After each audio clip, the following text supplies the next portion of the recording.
All right, time for a new project. I am a hoarder, so I have all kinds of plywood scraps right now that I need to get rid of. If you don't have a bunch of scraps sitting around, you can make this entire project out of one sheet of 3/4 inch plywood.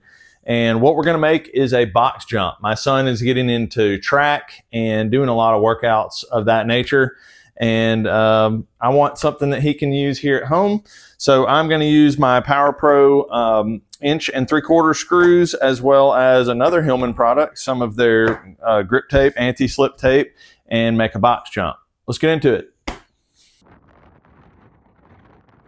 Since I had to get that grip tape, I thought I would check on the price of plywood, and looks like for about $49 at my Lowe's, you could get some decent plywood that would work for this project. So about $70 overall, you can make this entire thing.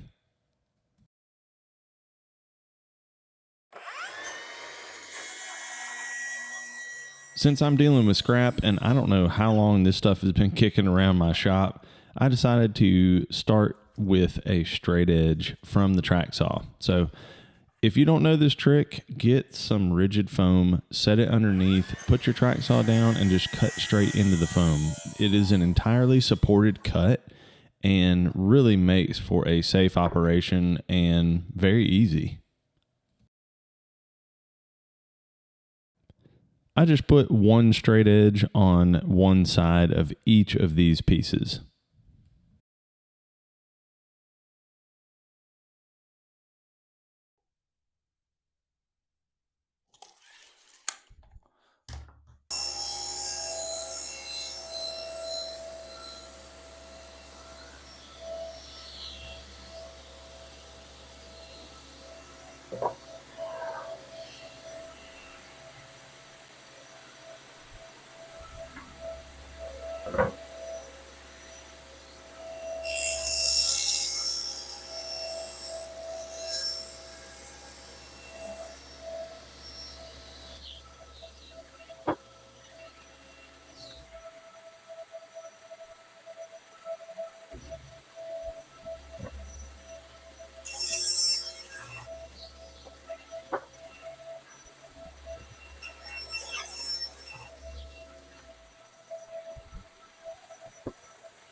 Since this is such old scrap, I've been establishing straight lines, and I took it and made the other side parallel at the table saw. Well, now I need to cut my other sides. So I actually need to reference one of those square sides I just did, and I've put my track saw guide 90-degree angle, whatever you call that thing. So I'll cut a 90-degree side that then I can rip to whatever I need at the table saw. Hopefully that made sense.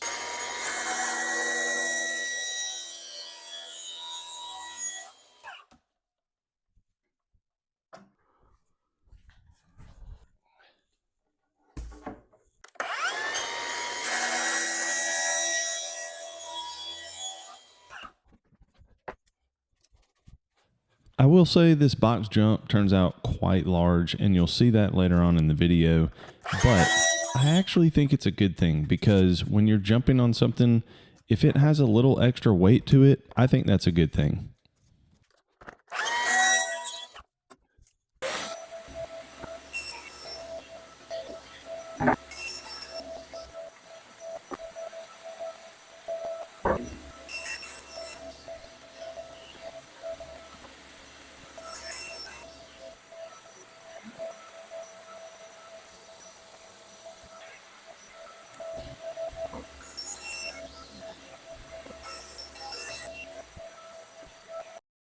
When I looked this up online and saw one that I decided to model this after, they had laser engraved different heights based on if you turned it to a certain side. So I decided I have a laser, I might as well do that.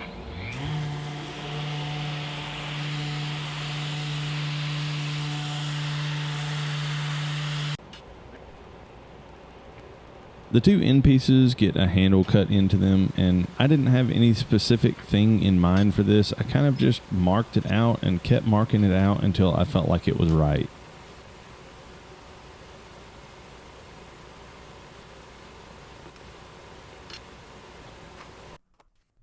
I just grabbed something that was a radius that I thought looked good, and I traced that so that it kind of had a round radius in the handhold, and used my jigsaw to cut it out.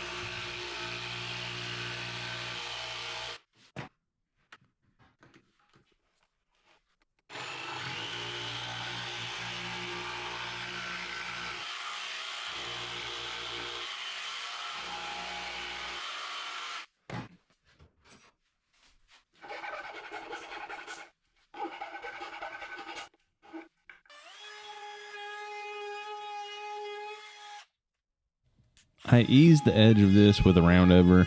I did not want any kind of harsh corners or sharp edges when you grab this thing to move it around. So it's got a nice big roundover on it.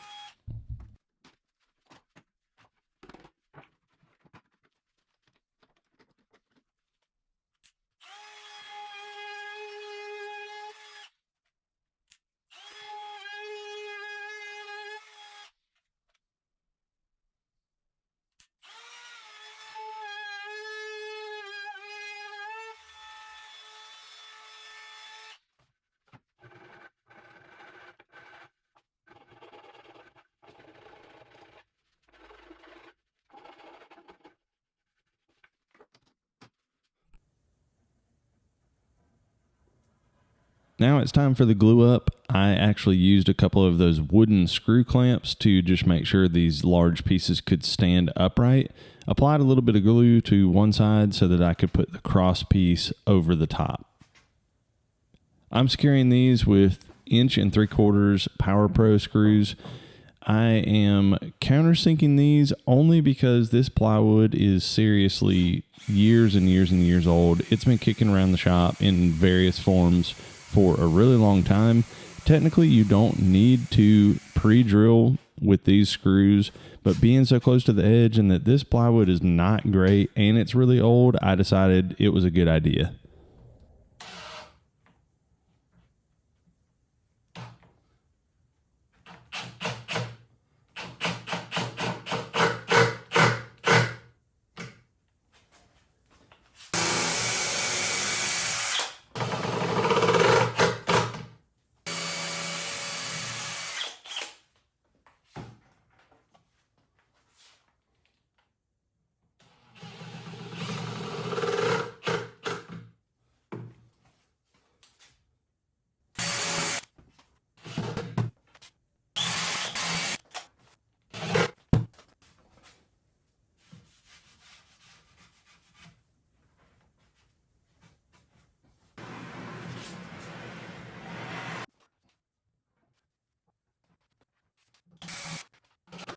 With something like this, I think you'll be surprised if you will just take a little bit of time and make sure your screw placement is very consistent. It will really change the look of your item. So for this, I would put one kind of on each end, then I would put one directly in the middle, and then I would just split that difference and put one in the middle between that and the end one. And that way it's very consistent all the way around, no matter which side it is.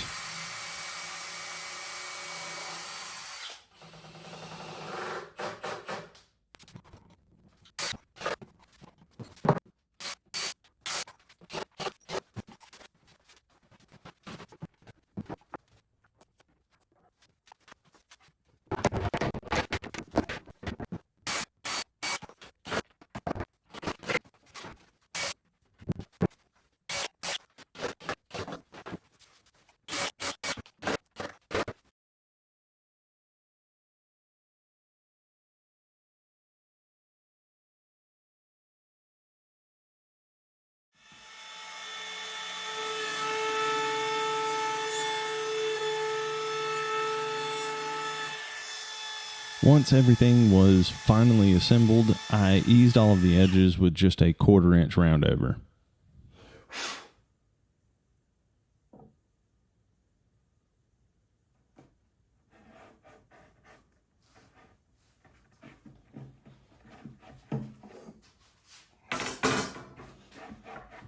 I picked up a roll of this non-slip tape, this grip tape stuff that actually Hillman, who makes Power Pro, makes as well.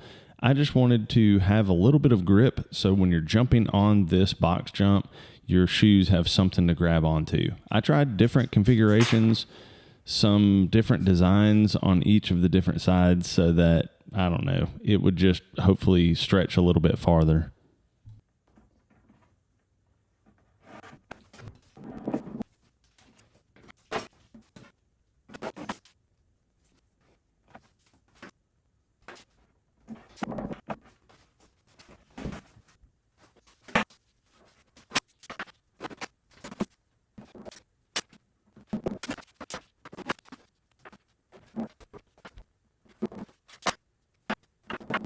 Well, that's it. This is an awesome box jump. I think we're going to get a lot of use out of this. Any links to all the stuff that I used will be down below. Big thanks to PowerPro for providing the hardware for this. And I have a free file that's downloadable on my website. I'll link it below also for you to build this with dimensions, a cut list, all of that. Go check it out. Make one for yourself. Thanks for watching.